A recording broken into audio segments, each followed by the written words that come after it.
Hey everyone, welcome to our small footprint. It is Sunday morning and normally I do my chat videos on Sundays, a bit of a catch up of the week gone past and things like that.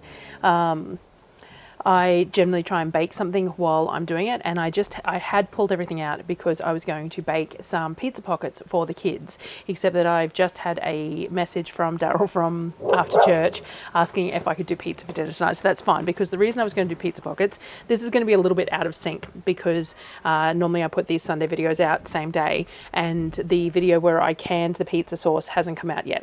I roasted the tomatoes on the previous video, but the video where I canned it, which was yesterday, hasn't come out yet.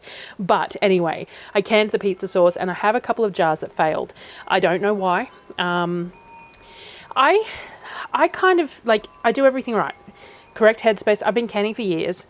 Correct headspace. I bring the temperatures up nice and slowly. The correct amount of water. The warm jars, warm product, warm water, everything is correct. The pressure is correct for the altitude, everything else. And I just have fails sometimes. Sometimes I don't, sometimes I do. So I kind of feel like it's just par for the course, that when you're canning, you're going to have fails, and sometimes you're going to sit there and wonder why and have absolutely no idea. So anyway, I had a couple of jars that siphoned really badly. Again, I don't know why, because correct headspace, temperature came up really nice and slowly, no idea. So there's a couple of half jars and this one that is mostly full, but it didn't seal well enough for me to be happy with it. It actually has created a vacuum now, but it wasn't sealed at the 24-hour mark, so it went in the fridge. So this has been in the fridge. So I was going to use that to make some pizza pockets for the kids, but because pizza has been requested for dinner tonight, instead I'm just going to make pizza dough. I'll put that back in the fridge with the other couple of half jars that need using, and we'll use that tonight on pizza. And if there's leftovers, maybe I'll do pizza pockets after that, or maybe I'll do a batch of English muffins and they can have open grilled pizzas on English muffins, which I used to have all the time when I was a kid. Either way, I could always just freeze it too. Whatever I need to do, it's got a few days life in the fridge after the failed canning, so within these few days I have to decide what I'm going to do with it, and that's fine. So instead of doing the pizza pockets, I think I'll just do some pizza dough while I'm out here in the kitchen chatting and catching up.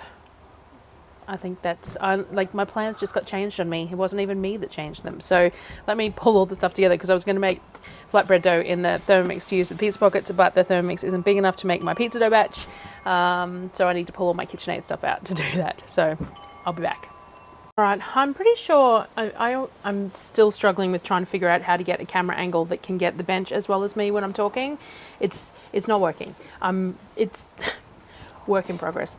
I'm sure only a couple of Sunday chats ago, I think I'm on an angle too, mind you. Anyway, I'm sure only a couple of weekends ago I made pizza as my bake with me thing. So sorry, but as I said, I just got that text message asking me to, so that's what I'm going to do. Get this done. I do an American style yeasted pizza dough. It's what we like. I've warmed the kettle up just very slightly because it's a cooler day and I want to get it proofed and shaped and then into the fridge, because I like to sit it in the fridge for a couple of hours before I bake it. I find it makes for such a nice chewy, puffy crust. So we've got 700 grams of just lukewarm water. We're going to put 20 grams of yeast in there, and we're going to put about 20 grams of sugar in there as well, just to help that yeast and for browning of the edges of the crust that don't have anything in it. We're going to put some oil. I'm just going to use olive oil because it's handy. 50 grams of oil. And then we want some salt, which I normally use about 30 grams of salt in this one because it's a pizza dough. And then we just want flour. So we're doing 11 to 1150 grams of flour in that. I've got bread flour out at the moment, baker's flour, so I'll just do about 1100 grams. But if you're using plain flour or something like that, sometimes you need to bump it up slightly because it just doesn't absorb the water quite as well, so it ends up a little bit slack. But a nice slack pizza dough is kind of nice too. It just depends on how much effort you want to go to with shaping it. So we add in the 1100. And I have my dough hook. Now I've got onions sitting in the bottom of my KitchenAid at the moment. I need to pull those. I bought those baskets on the most recent shopping trip. I should pull them out to put my onions in. That would work really well. So KitchenAid, dough hook, and we're just going to bring this together. It doesn't need to be excessively smooth. Again, that's not plugged in, which is pretty normal. We do not have enough power points here for everything to stay plugged in at the same time. And I haven't pushed fixing that yet because we need to rearrange the kitchen, and once we do that it might make a difference anyway. So let me get this going. I'm going to go and get that box of bowls. I got these on clearance at Costco for $10. Just wire baskets, which I thought would work really well. Onions are a good one because they breathe.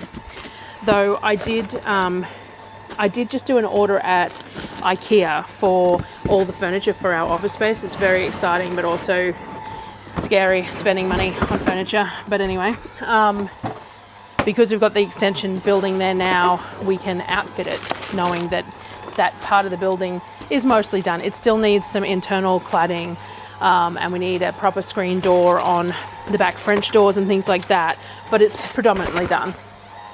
So now we can put the furniture in it to make it a better space for us to work in. So I ordered a bunch of furniture from IKEA, and they had some Hessian veggie bags, like onion and garlic and potato bags, and I grabbed a couple of those because if they're nice, they'll work really well. So these are those baskets. This one's probably a bit too big for onions and stuff. I probably wouldn't have that many onions out on the bench at any one time, but the kids could probably use that on the table with the fruit they're currently eating. And this little one here will work really well to have onions in, just sitting here for me to use. You can put that on the table, put some apples or something in it, if you want. Big, huge, bigger than my head. All right, so dough's done. I'm just going to wait for that to double, then I'll shape it and put it in the fridge for dinner tonight. What else do we need to cover today? Darryl's at church with some of the kids, and when he's finished, he's going to Pisworth to pick up the hay. So this afternoon we'll take lots of footage of all the chickens and the pigs and stuff enjoying their new hay. So I'll add that on the end of this video. So this video probably won't come out till tonight. And I'll show the pizza off as well as part of that. So lots of questions about Surreal moving out. Now, anyone who's been around knows that I don't really talk about the kids a whole lot, like they in passing, but I don't discuss their life choices or whatever else very much. So Surreal decided she wanted to go out in the world, so she's off in a supported share house for doing that, and she's deciding what she wants to do and how she wants to do it. And we have supported her as much as we can in the process of that, and so yeah, she's not around at the moment. But yeah, anytime a kid is included, sorry, I got interrupted by children. Anytime a kid's included in any of my sort of footage or whatever, I generally ask their permission if they want it filmed or not, and anything I discuss is normally discussed with them beforehand. So yes, she's not living here at the moment. She's living in shared accommodation in the city and exploring that sort of thing. And we are just working back into having 7 of us here. The biggest difference has been food, which again is something I will discuss, being only 7 of us in context of food, because that's what I spend a lot of time discussing. And it has definitely impacted the food size. We've ended up with more leftovers than are good. I need to scale down some of our meal sizes because the leftovers aren't getting eaten, especially because Darryl's not eating leftovers either because he's doing the whole keto carnivore thing. A lot of the kids' leftovers previously he would eat as well. I'm not a huge leftover fan in general, but Darryl would always be happy to eat them, and the kids are happy to eat them as well.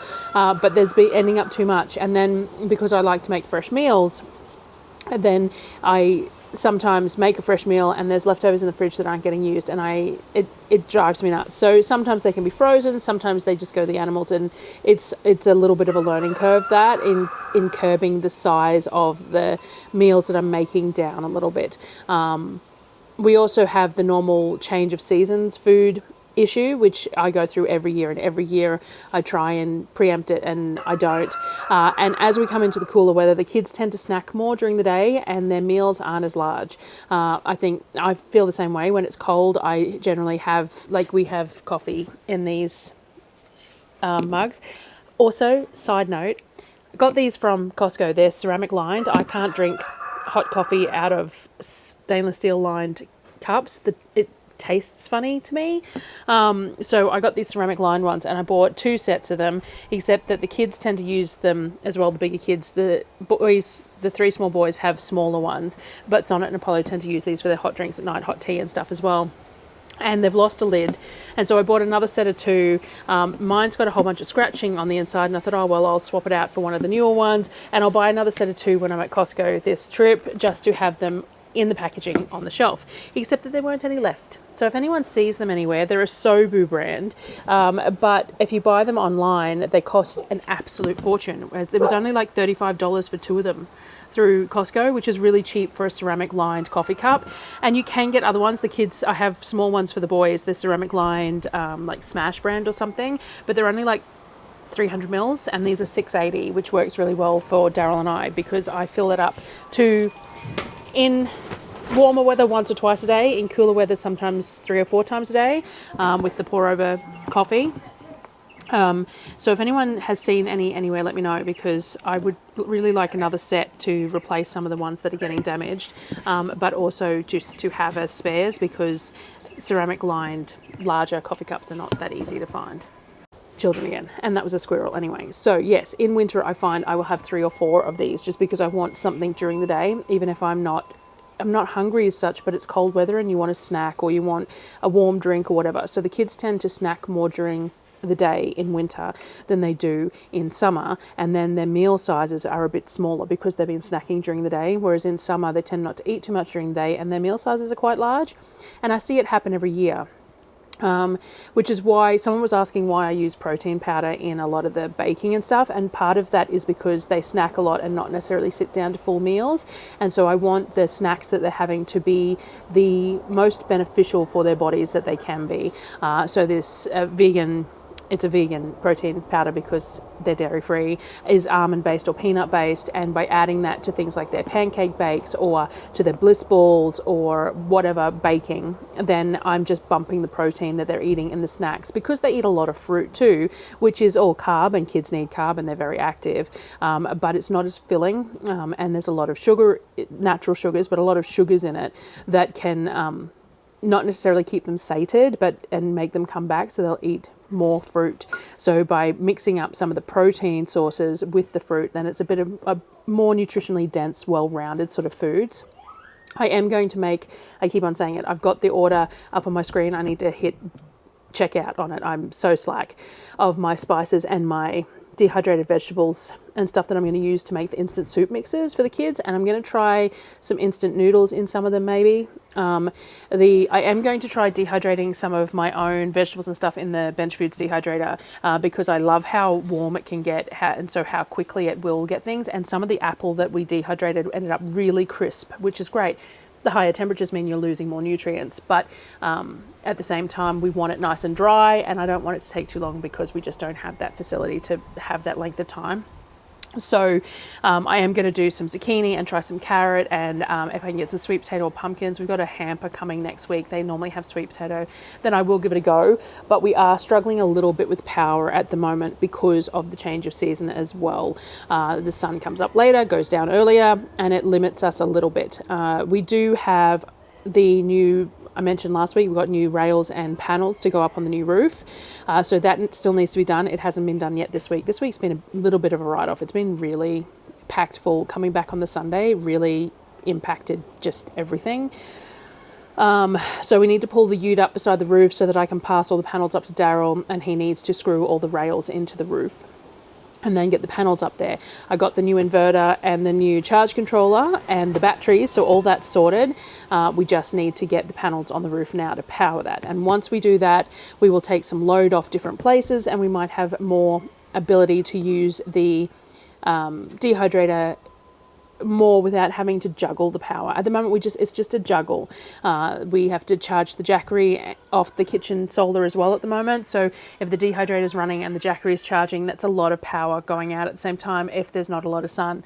And it's bright enough. You can see that it's bright enough, but it's not particularly significant sun. Like there's enough glare that the main solar especially, is getting plenty, but it just isn't enough. Let me have a look at so I have an app on my phone for the our main solar, and it tells me what's going into the batteries at any one point, though it depends on where the batteries are. So batteries have certain points that they charge really quickly, and then once they hit a certain percentage, they slow down the charging because they want to just trickle it in until it hits 100%, because they don't want it to power in too fast and then damage the batteries and go over that 100%. So it says there's only 275 watts going into the batteries at the moment, but the solar's on 93%. So that's a little bit of a misnomer, because if the solar was only on 80, I'd imagine more would be going into the batteries, because it would be on bulk charge, not float charge.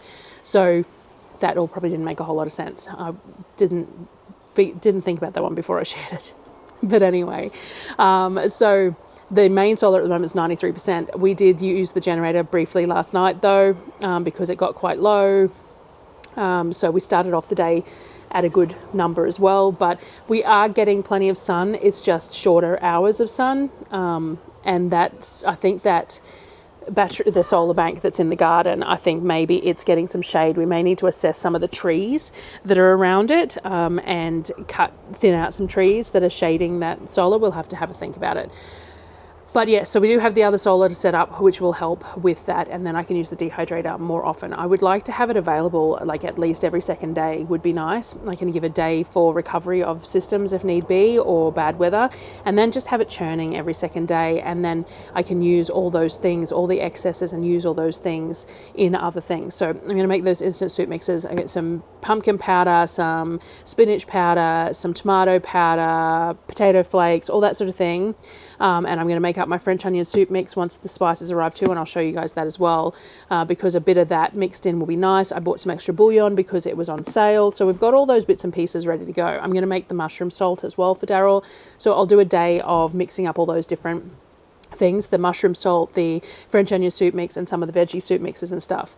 I also have fresh potatoes and carrots and stuff to can some soups as well, so I'm going to do that too, hopefully this week, so that my potatoes get used, because the kids love canned soup. So I make like batches of chicken soup or pork soup or loaded potato soup, all those sorts of things, and those big jars of soup, and all they do is they pour it into a pot, they heat it up. Sometimes I've got fresh bread to have with it, or sometimes they put half a packet of macaroni, dried pasta in it, and they cook the pasta in the soup, and then they've got like a chicken noodle vegetable soup, and it's a really simple meal on winter, especially once the sun starts going down at say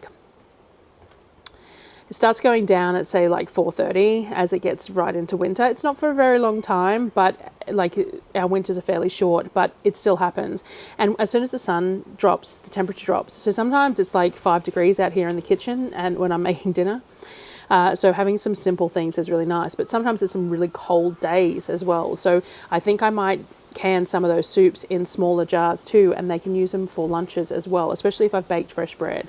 So I've got out of the habit of bread again at the moment, which is one of the flaws of doing the shorter grocery periods too. It throws me off rhythm. Like if there's 10 weeks between grocery periods, I've got 10 weeks to build my rhythm again before I have to then slide back into meal preps and planning with all this food, and only 4 to 6 weeks is a lot shorter period.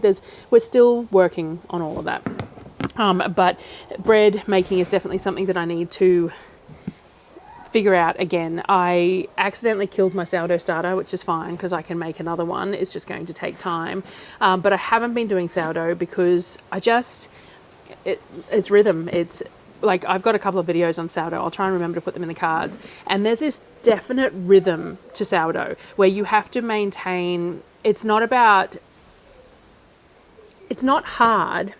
but there is a maintenance to it. You have to maintain that process to have bread available. Like I did quick sourdoughs and stuff like that, but if you didn't make the bread in the right rotating basis, you'd end up with no bread on a day you wanted bread, and you just make yeasted bread, and then you go, well, why bother with the sourdough? Sourdough tastes better, and I love the texture of sourdough, but at the same time, it's not where I'm at the moment. Maybe once the kids are a bit older, then we'll change. We have decided to enroll them in some distance ed classes as well this semester to give them some online classroom interactivity. And so that might take a little bit of the pressure off me for the prep. So prepping schoolwork for the kids, if I do it on a weekend, I could spend 8 to 10 hours on a Saturday or a Sunday trying to do it for the full week. I generally don't have that kind of a time span all on one day. So I generally do it a couple of times a week. So like I do a couple of days on a Monday, a couple of days on a Wednesday, that sort of thing. But it can take me 2 to 4 hours to collate, get the right age level for the different kids. And each of one of them has different skill sets and skill levels in different areas. And then Lorcan has this really significant interest in science. So I try and do a lot of his comprehension work and stuff based around science. So he's reading about science subjects to do his comprehension work. Some of the other Sonnet's really into art and things like that, so I try and do some of the art history as her comprehension, things like that. So I try and incorporate their interest-based learning into the core learning as well, and do some project-based learning, like the things where they do some of their math stuff is sometimes like the mysteries, or like a mystery. One of them I did one recently was a Harry Potter one where you had to figure out who did something by doing logic puzzles and code breaking and all that sort of thing to figure out the result, but it was Harry Potter themed, so that appealed to them. So there's a lot of time spent, and I think by outsourcing a bit of that but still having control to a degree, that it will clean up my time just a little bit. It might make things a little bit smoother sailing. We have some big D&D jobs coming up, and whilst I'm really grateful because we get paid for doing work, and next financial year I might be able to even drop some of my government benefits, which would be really nice. The work that we do is paid by the hour. Like there's a lot of hours that go into it. So yes, if we get some big jobs, it's bigger money, but it's also bigger hours. So like the current job that I'm doing, that I was doing this morning, is a 9-chapter book. And I do a first run through of the book that is all entry into a standardized spreadsheet. It's like a database entry for all the stuff that's in the book that goes into the database. It gets raked into the database, and then from that point I then have to collate all of that data, so it gets raked into a website basically that has a database behind it. And then I have to go into that website and I have to do all the front end of the website. So all that information that I raked in is still in the background. So then I have to do all the front end stuff so that the people who are accessing it, who don't have the permissions that I do, can see all the stuff in the front. And so I did the spreadsheeting and everything of it, and it was like, I don't know, 30 hours or something of that. And now I'm doing the front end of it, and there's 9 chapters, and each chapter's taking about 2.5 to 3 hours. So I'm doing that in chunks. So I did a whole chapter this morning before I got started, just to get it out of the way, and I will probably do another one once I finish chatting here, in between filming, because I'm going to film the hay this afternoon. I'm going to show you too, we got a big tree taken down. Phil is a tree lopper out here, and he is fantastic, and he took some of my roosters off my hands for me, and ones that we would normally process, but we just haven't got around to processing, and I really I don't want to. That's what it comes down to. We cull them, I skin them and take all the breasts, the legs, the wings, and we cook them up and we use them and we eat them, and it's fine. It's a lot of work. It's a whole day lost in processing, and then you have to ice them, and then you have to either cook them or vacuum seal. I just didn't want to do it. Basically, that's what it comes down to. So I asked Phil if he was interested. Darryl had spoken to him a while about it, asked him if he was interested in taking some roosters. So he took a bunch of roosters for us, which means we can reorganize our pens. We've also started extending the chicken pens as well, so I'll show you that when we go out. But he took a big tree down for us that I think some of the goannas were living in. So hopefully the goannas go a little bit further afield, and we'll use that tree for firewood this year too. So I'll show you all that. So I have no idea. You know what I'm like with these. I just ramble and I come back to things and I have totally forgotten where I was. But I'm going to leave it there for the moment. So this dough is bubbling. You can see the bubbles in it, but it's not quite where I want it yet for shaping, because it's cool today. It's not cold. Like, I could probably take my cardigan off and be fine, but it is not inside. It'd be cold inside without my cardigan. Out here is not too bad. But yeah, so I'm going to go and probably do part of another chapter. I also have some bananas here. I'm going to do banana bread, but I might record that as part of the prep one, so I won't put that on today's video.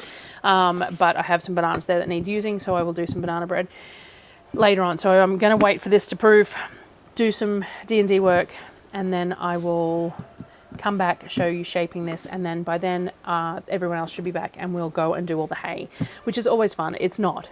It's messy and itchy, and we buy 30 or 40 bales of hay at a time, so we've got a whole trailer full as well as the ute, and you know, but at the same time the chickens badly needed it. We're probably a month overdue on hay. We had issues with the car, and then it was full, the trailer was full of rubbish and we hadn't been to the tip yet, and then I had to take the trailer shopping, and anyway, we are behind schedule on the hay, and they are on sand at the moment, and it's getting too cold. We need hay in there. We've also got new nesting boxes. I'll show you those that we're trialing, and we need to get some more of if that works. And yeah, so anyway, I will leave it here and I'll come back. Alrighty, my pizza dough has doubled, so we're going to shape that. So I bought some new semolina. I've just got a container here that I'm going to generously sprinkle the bottom with the semolina, and we will sort that out. I've got my dough mat,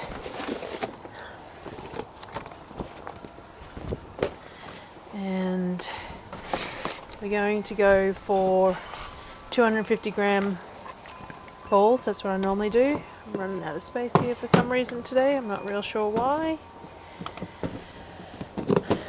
I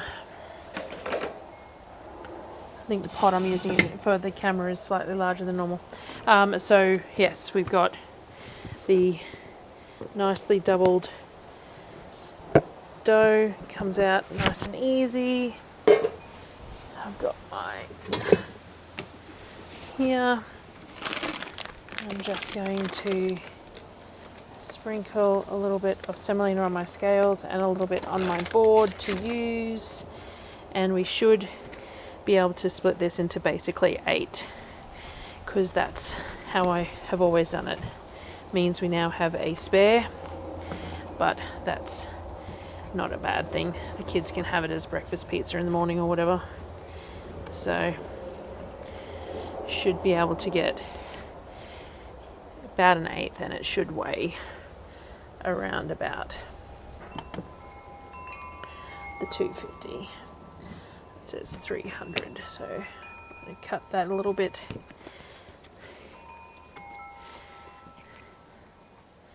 $250, $260, $250. This one looks. This is why I weigh it, because eyeballing it really isn't that accurate. They don't have to be exact, obviously. It's just a pizza base. We just want to have them somewhat even. See, that one's only 210.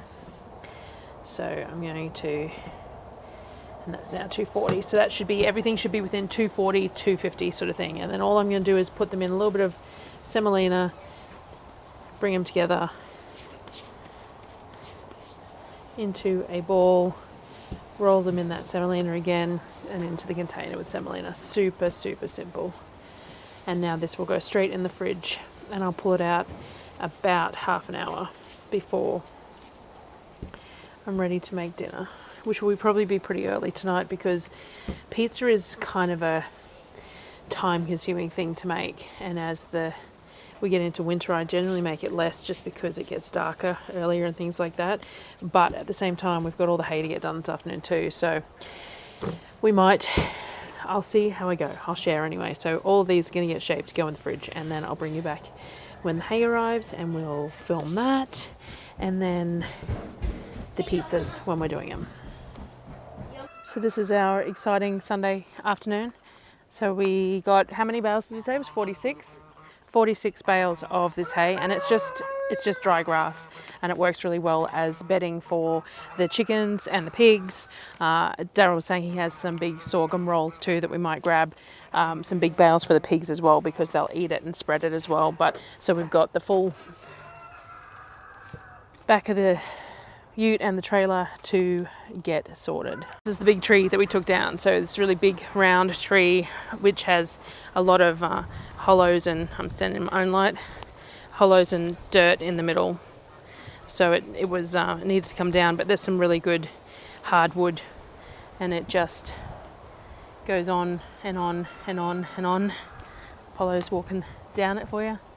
Goes all the way into pieces, all the way down the end there. So this big tree will do us for the hardwood. We'll still have to cut some pine, but this will be most of the hardwood we need for the season. Will just be this one tree.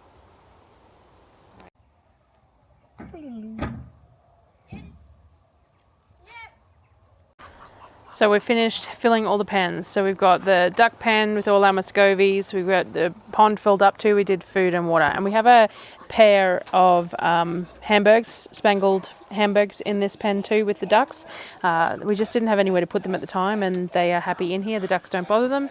So we've got 2 drakes in here, whistles and bubbles, and then all the girls. But we've put a nice thick layer of hay in there. We have, this is our Middle pen. we have Fox Junior and Rainbow Junior in here, and then just a mix of hens. There's a gold lace Wyandotte in there. There's a couple of Australorps, I think, but this mostly is just our backyard mix of chickens. Tomorrow you need to give that water a really good scrub, please. Yeah. And so we've got a nice thick layer of hay in here. We actually, she's sitting in the nesting box. He always does. We had to actually take the netting off the roof of this one because it was hanging so bad. So we need to fix that up in the next day or so and get something back over the roof on this one. Rainbow Junior's trying to eat, but look at his crest thingy.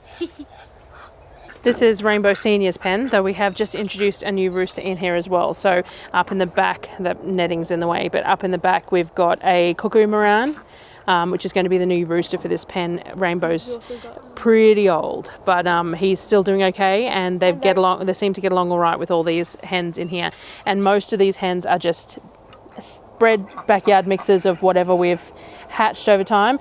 These are the new nesting boxes that we bought, so we're going to give these a go. We've got hay in them at the moment, which will stop the eggs from rolling, but they're used to having hay, so we'll do the hay for the moment, and then we might remove it and put something in there that the eggs will actually roll off on.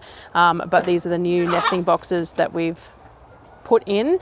We also have another set that needs to be put together, and I think we'll buy some more. And we do have a Hamburg rooster in here as well. He was just a surplus rooster, and this is where he ended up, and he gets along fine with all of these, so it's where he's stayed. And Sonnet was saying there's 2 runner ducks in here. They are the last 2 runner ducks of all the runner ducks that we had, and we're just letting them exist for the moment. They don't lay anymore, but they dirty up the water pretty bad in here.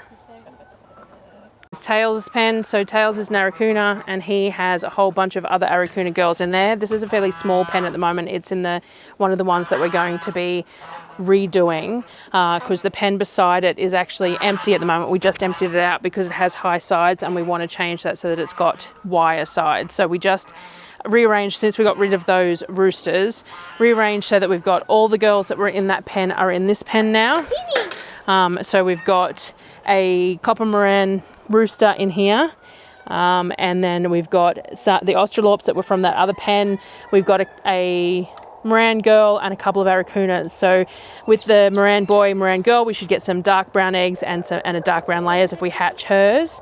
And then the Aracunas with the Moran over the top, the babies that they hatch should be olive eggers, and then the Australorp eggs will just be tasty, nice dual purpose bird eggs. And Teeny is in there as well, who is a little rooster. I can't remember the name of the breed, but we got some eggs with this.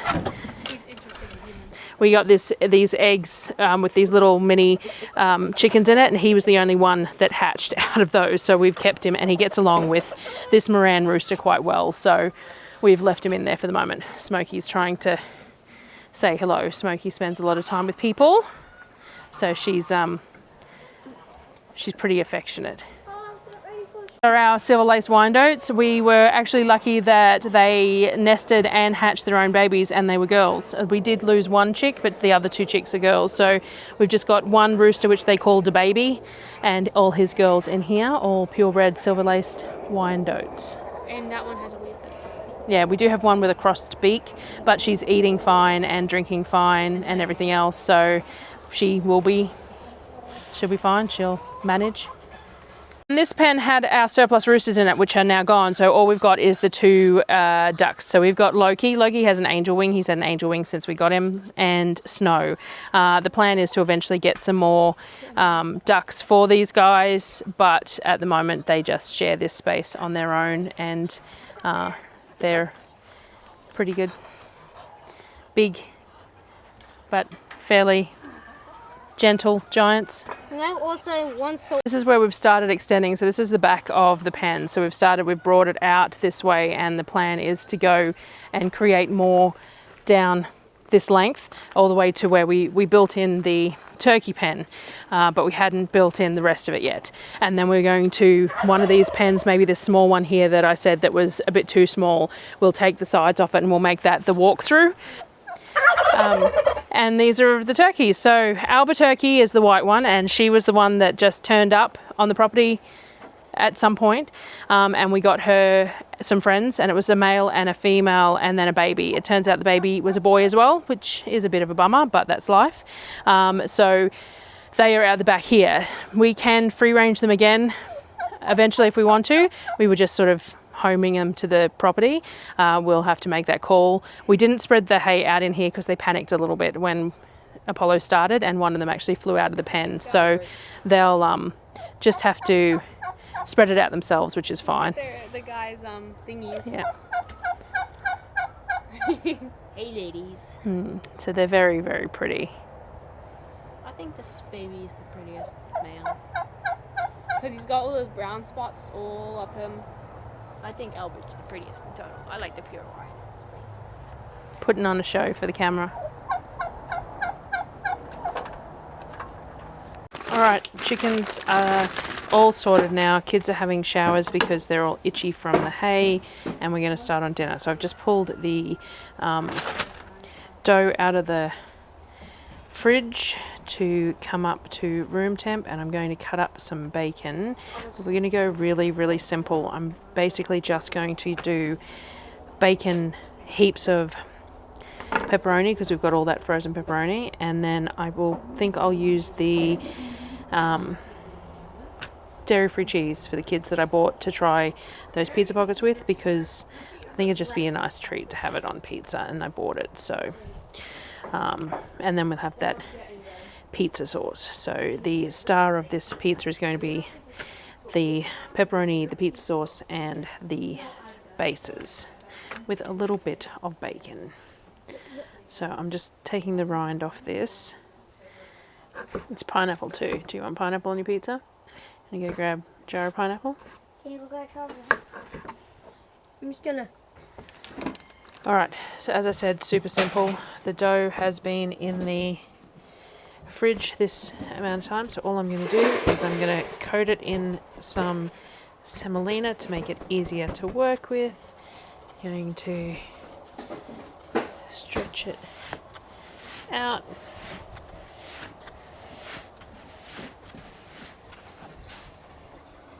Using that semolina to stop it from sticking to the wooden peel. We're going to use the pizza sauce that didn't seal properly and be nice and generous with that. We've got pepperoni that we have in bulk and I still haven't split up, which is why it's got some ice crystals on it, because I still haven't split it up for the freezer. It's still just in a bulk bag because I've been slack. Really need to break it up into like usable portions. It would store better as well if I had it in flat vacuum sealed sort of usable portions. bacon, and then I'm just going to put the dairy-free cheese. We're going super simple. Lots of the sauce, pepperoni, and then I'm going to give this to them to try.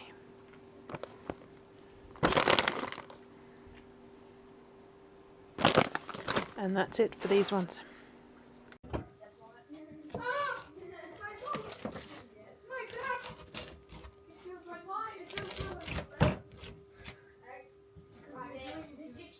Did you want to do your hand thing?